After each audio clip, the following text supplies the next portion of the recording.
All right, guys, welcome. This is LJ here with the Two New podcast, and I got my new friend Chris here. I'm gonna let him pronounce his last name. How do you pronounce your last name, Chris? Masilon. Masilon. Okay, Yes. that's what I would have tried.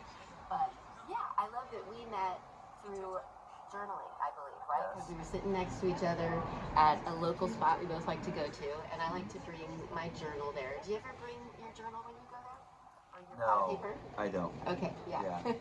But I brought mine, and so it struck our conversation, right? Yeah. Because you started to, I think, ask questions and then started to share that you do such things. Yeah. So I knew from our conversation that I wanted to talk to you more and just hear more about you and your story and what you do and share that with the world. So thank you all for being here, and thanks for being up for the adventure. Yeah, thank right? you. I appreciate it. Yeah, It's cool. and we're here in Huntington Beach at my new favorite coffee shop here called 1 Ounce Coffee, and they do such a gorgeous job, like with their products and their service. So yeah, since we're here, I might as well mention that. They don't even know I'm saying that, but Yeah. I really do appreciate this place. So yeah, Chris, tell me more about what do I want to ask first? Tell me about your writing that you like to do, because I know that's what we first bonded over, and you know that I like to journal, and it's like a big practice for me. But yeah, how would you answer, like, how do you use writing? How do you describe it? And what do you want to share about that? Yeah, so I journal. I journal every morning. I have a pretty structured morning routine that includes a few different things, but also includes journaling.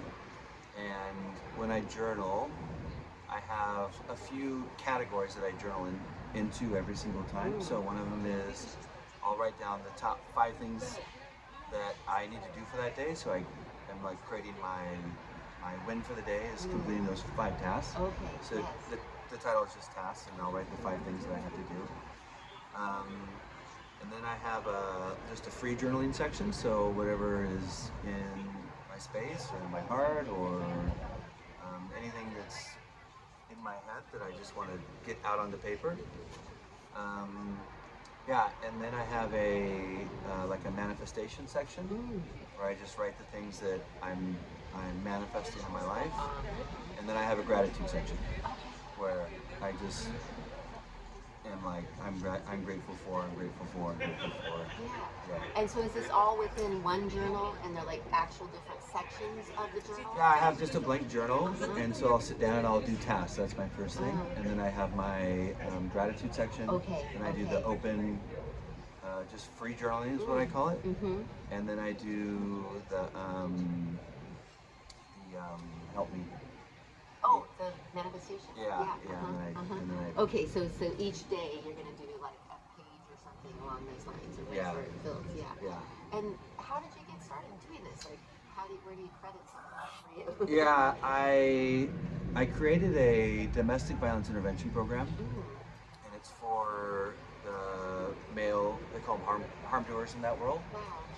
And as I was working, well, I came up with this idea for this project, and then I went to UCI and I met with Professor Dr. Ray Navaco, who's since recently retired and now a very good friend of mine. And he got a grad student, assigned it to this program that I was creating. And when we were designing the curriculum, it came up, I think from Isaiah Contreras, who's the PhD student, who's now a PhD, Dr. Isaiah Contreras. And he was like, we should incorporate journaling. And the research on journaling was overwhelming. Yeah. And so he was like, watch this thing from Jordan Peterson, read this article. Like, journaling is a real powerful tool for self-development, for self-awareness, for learning about yourself, for just working through your headspace. Yeah. And I was like, holy wow, this is the real deal. And so when we created that program, that nonprofit, a big part of that program is journaling. Oh my gosh. So that's how I got introduced to it. Holy cow, that's so amazing. And how did you get involved with doing something like a domestic violence program? Yeah, that's like the next great question.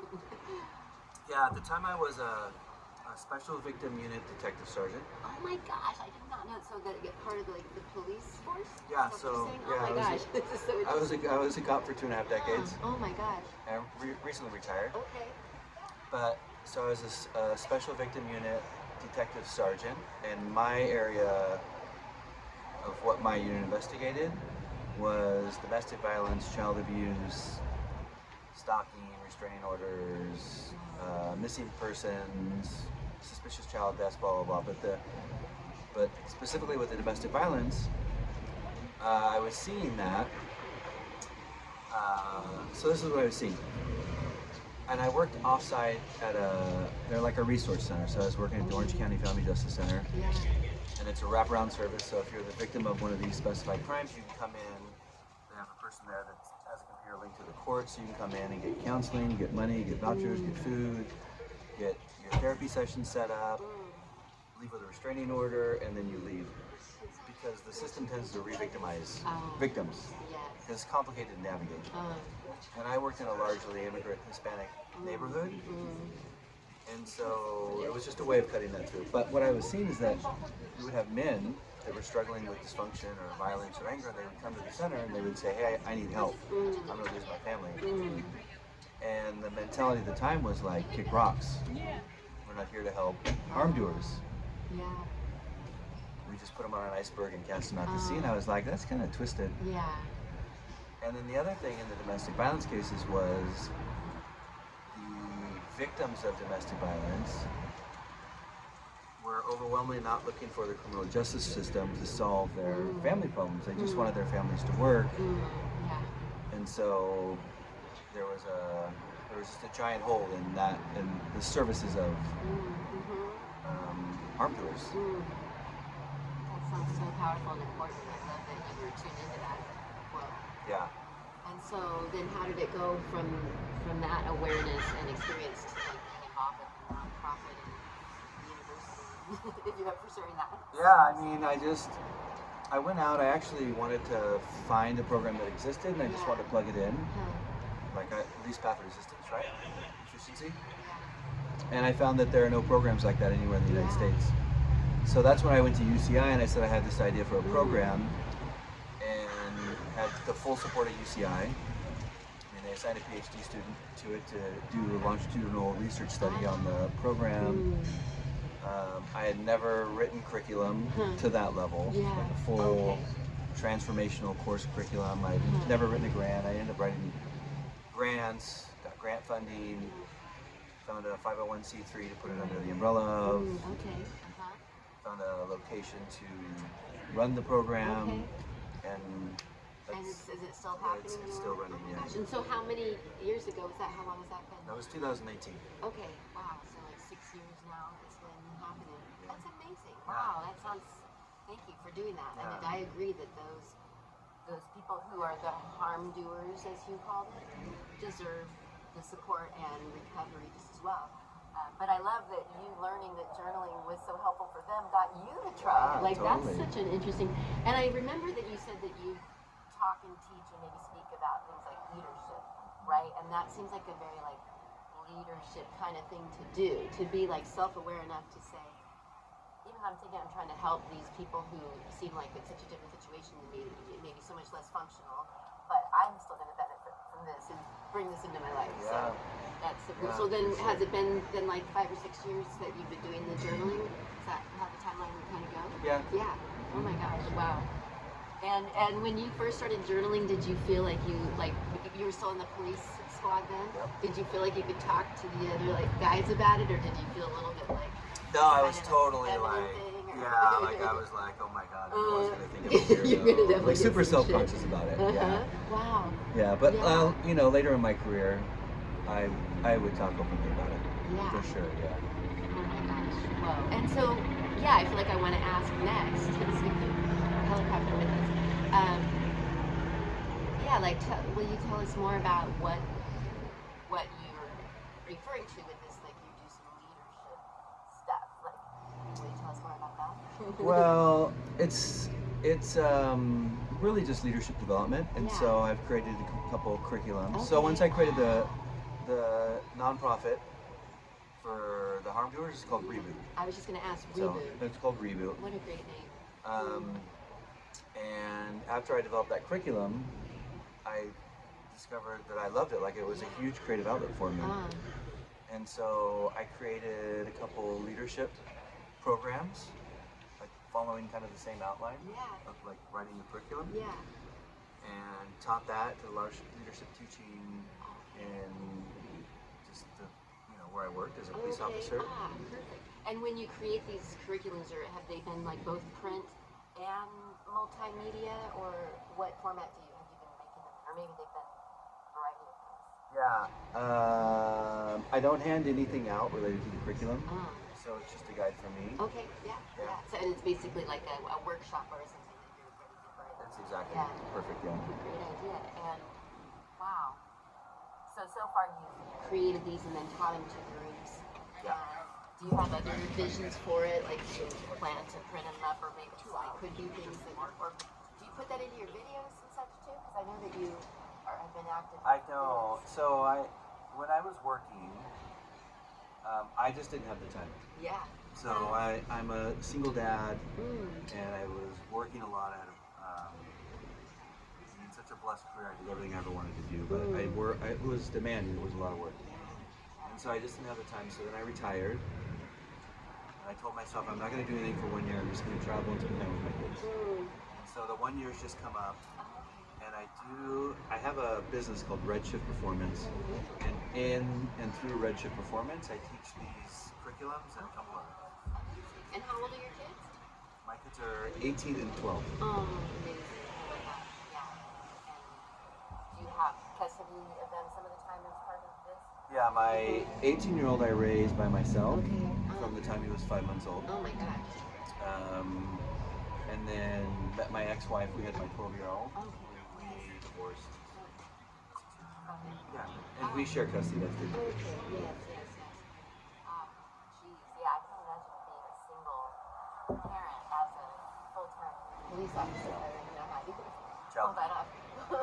Well, I guess that develops some capacities of leadership, right? So you come by it honestly. Oh my gosh, wow. I love that. That's so cool. I love that I'm already learning so much about you that I didn't know. Yeah, like, thank whoa, you. I this appreciate is that. so cool.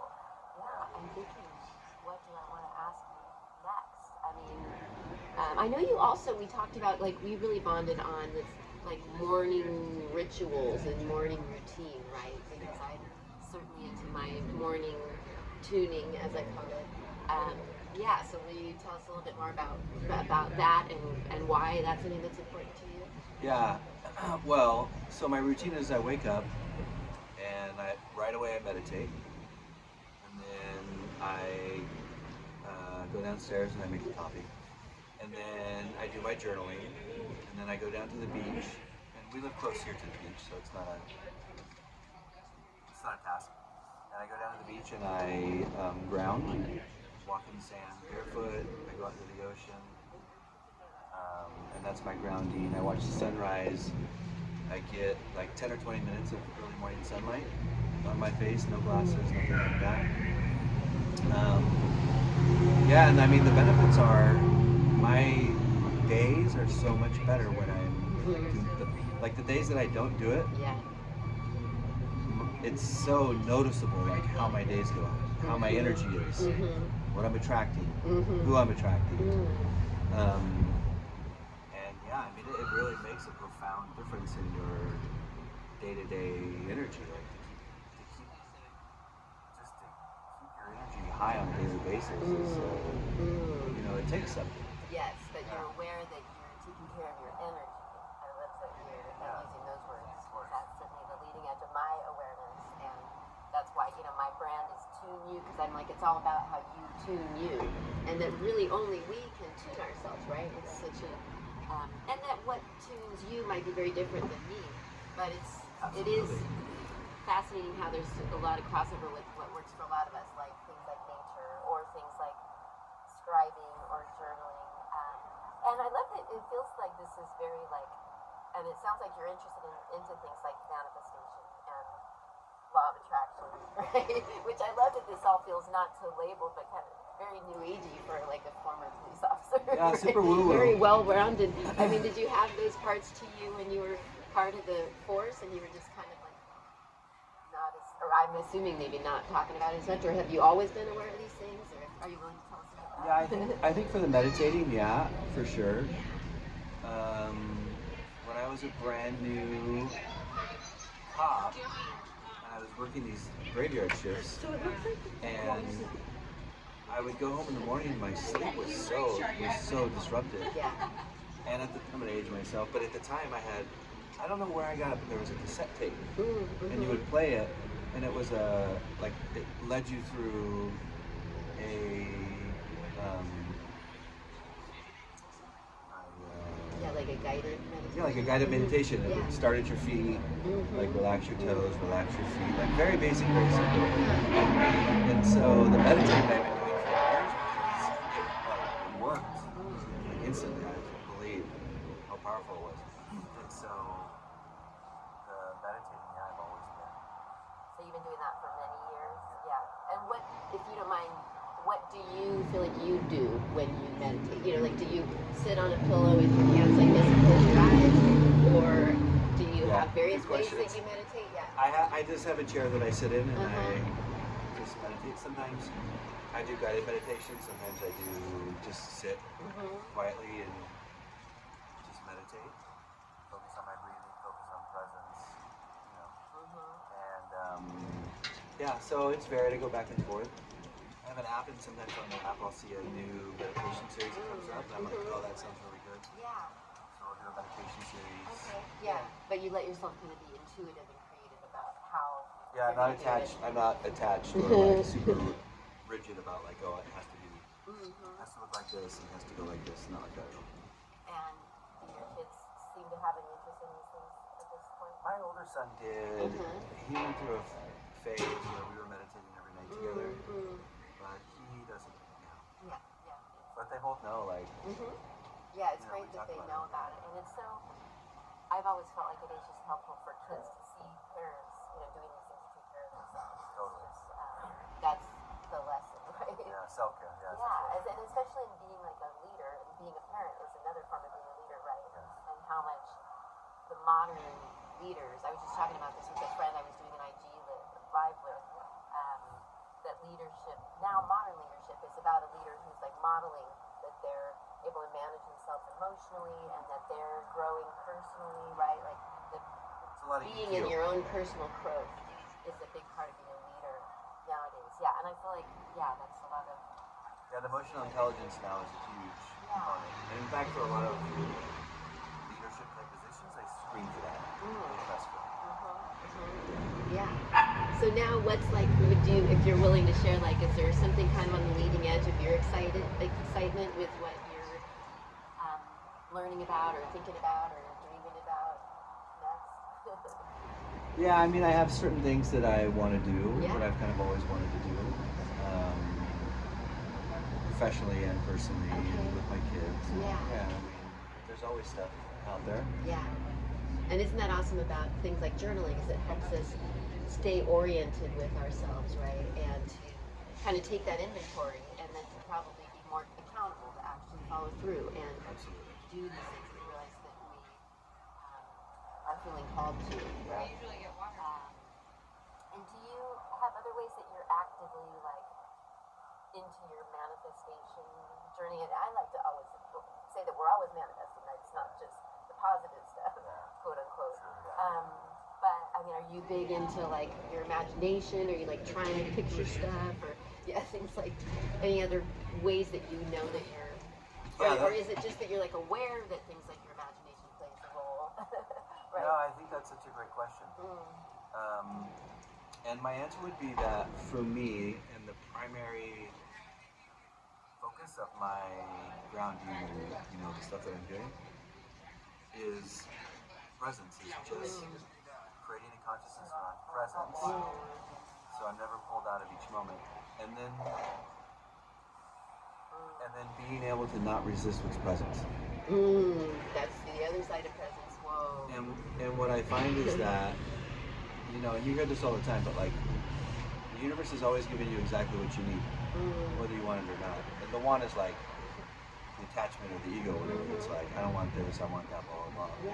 But being able to be in every single moment, be like, okay, this is what it is. And not have any resistance to it.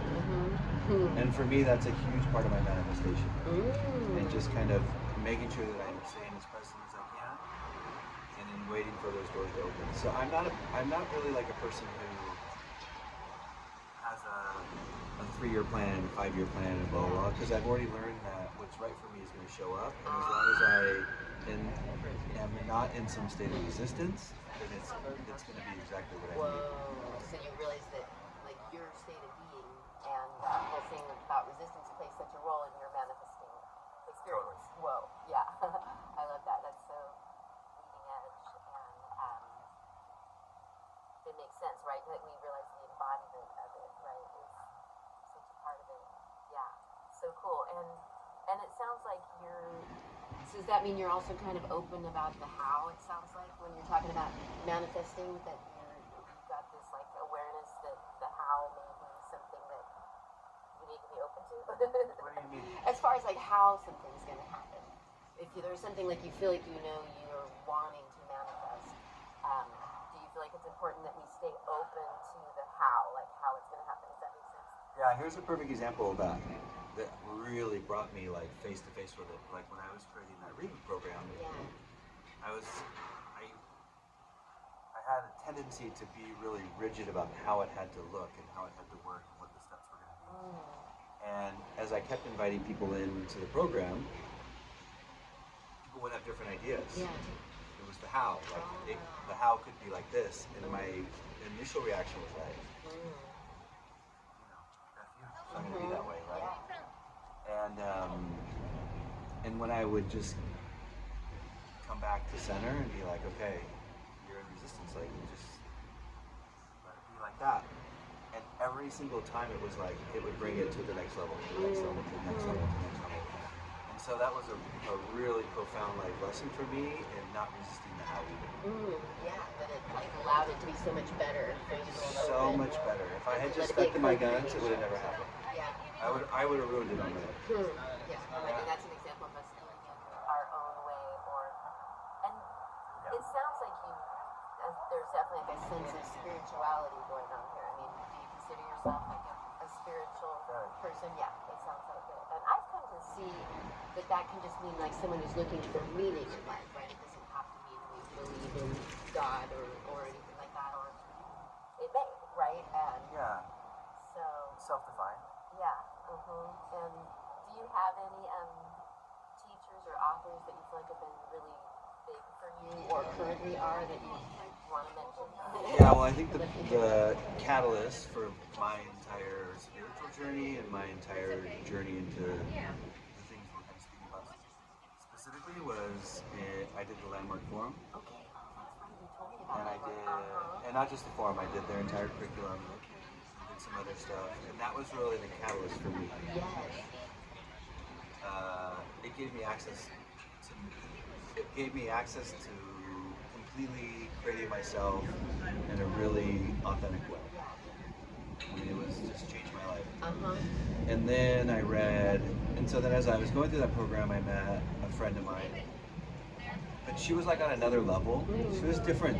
Like she had done the work and she was powerful. And she would move through things so fast, like breakdown solution, moving forward. Like, it was like, I mean, it was so rad to watch her. But she was on another level with it, and you could just feel that energy. And I was like, I want that. How do you get that? And so she gave me 3 books to read. One of them was by Michael Singer, one was Eckhart Tolle, and one was but the subtle art. Oh yes. Oh yeah, Mark Manson. Mark I just Manson. started following him because I had listened to some of that years ago. That book's important too. All those. Yeah. Wow. There's so many. It's like this. Right. But those were the 3. It was like, oh, there is another level. Yeah, just this totally different way within our human experience. Yeah, and I love that the Mark Manson book is in there because it's Michael Singer and Eckhart Tolle, right? They seem. Oh yeah, I'm sure you can see how those go together, but the Mark Manson's got a whole nother twist, right? With like finding fulfillment and just like really what's important in being human in these modern times, right? Yeah, I love that you bring up It's brilliant. Yeah. Yeah, I used to buy that book for the people that work for me. Oh my gosh, yeah. You need to read this book. And it has a certain edge to it that if these types of things kind of threaten your masculinity, or you feel like it's too woo-woo, or you know what I'm saying? Yeah. Too hippie-ish. Because I had that. Like that Mark Manson book is so in your face. And it's not really confronting to your manhood. It's like, does that make sense? Yeah. And I love he's so great with the F word, right? He's like such an eloquent use of it, yeah. In fact, Which is one of my favorite words. Yeah, it really is. Yeah. Like, it's great to use, like, in a positive way, too, right? I'm a fan of it as well, for the emphasis of it. Gosh, well, I'm sure we've already gone over the 30 minutes that I talked about. Okay. But I know before we would close, and I just want to honor your time, is there one thing I definitely want to ask, is there anything that you want people to know about who are learning about you? I mean, let's find out how they can follow you, and are any of these, like, things people can go, like, buy from you, anything like that you want to mention? Well, yeah, I just started Redshift Performance. It's just redshiftperformance.com. And you can go read about the programs that I have. You can read about me. Yeah. And you can contact me through there. Okay. And I don't know. You can follow me on Instagram. It's MASSSI01. But that's kind of my personal account. But it's open. It's a lot of gym stuff and my kids, and and I have a travel TikTok. What's that account called? I'll have you give me these links too. Yeah, it's Fearless Travel and Lifestyle. Okay. So that's your TikTok. That's my TikTok. Travel. It's all travel. Blog, is that what you call it? Yeah. Yeah, that just means video. Right. Yeah, just a bunch of videos on there of my travels. Okay. And then you have a couple of YouTube channels, you said, right? Or a few? Yeah, I have a YouTube channel. Again, it's Fearless Travel and Lifestyle. Okay. It's more travel stuff. And I have another YouTube channel. It's called Bikes and Brews, but it's a lot of me just going to different breweries and drinking beer and riding bikes. Right? And, yeah, it's just kind of like a passion project. That's so awesome. Let's see, I don't know, anything else that you want to say or add to what we said? No, I feel great. Gosh. Well, I'm so thankful to have gotten to learn more about you. Oh my gosh, what an awesome story you have. And yeah, I look forward to continuing to follow you. Yeah, thank you. Yeah, as you, and are you dreaming of some of the next travel, did you say? Some more travel to do with your kids or with your... Yeah, I wanna go back to Asia. Okay. So I just spent 4 months in Southeast Asia. Yeah, it's incredible. Oh my gosh, yeah, that sounds amazing. Yeah. And so that was part of this last year that you've been like really on this whole new 13 countries last year. Really? So where else? Will you tell us some of the other places you went? Just so maybe you don't. Yeah, Guatemala. But if you can. Guatemala. Guatemala, Honduras, Nicaragua, El Salvador, Costa Rica, Panama, Colombia, China, Vietnam, Thailand, Cambodia. That's so awesome. And like, do you have a certain amount of time is your bare minimum you want to stay somewhere like that when you go? Depends on the length of the trip, but because I'm retired, Yeah. I always just buy a one-way ticket. Hell yeah! That's so great. And my first 3 days, I have a room, and I don't plan anything past that. Yes. Oh my gosh, that's so good. See, and that's fun to follow too, right? So it's very like intuitive living. I literally make everything up as I go. Yeah, and like really following your flow.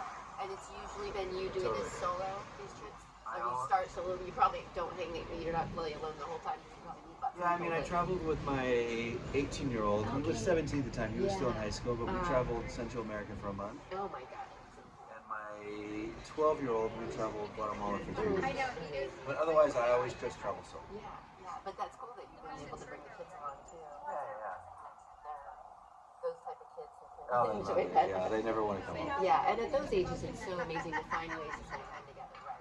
That are meaningful. It's such a different way to spend time. It really is, I'm sure. That sounds dreamy, yeah. Oh my I'm gosh. blessed. Yeah, and so do you have, if you could we're going somewhere next. Do you have next countries in mind that you definitely know you want to get to? I want to go back to Vietnam. Yeah.